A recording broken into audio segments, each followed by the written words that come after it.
उपवास असेल तर काय करायचा असा प्रश्न पडतो।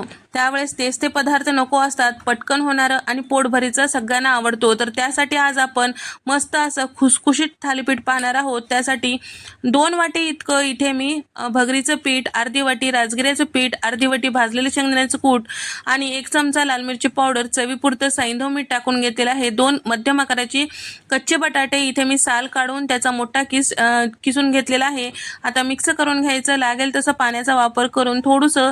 तर हे थालीपीठाचं पीठ थोडंसं घट्टच ठेवायचं, अगदी पातळ ठेवायचं नाही।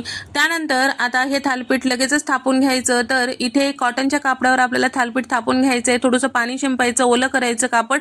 त्यानंतर पिठाचा गोळा यावर थापून घ्यायचा आहे आणि तव्याला थोडंसं तेल लावून घ्यायचं। मध्यम तवा गरम असायला पाहिजे आणि पूर्ण थालीपीठ होईपर्यंत मध्यम गॅस असायला पाहिजे। मोठ्या गॅसवर थालीपीठ कधीच भाजायचं नाही, थंड झालं तर सुद्धा छान खुसखुशीत राहतात।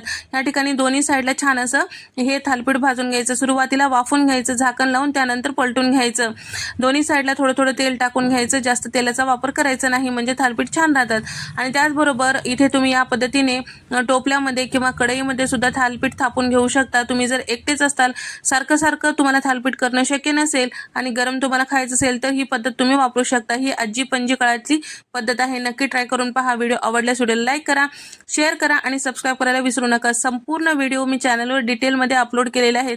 असेच बरेचसे उपवासाचे पदार्थ सुद्धा मी चॅनलवर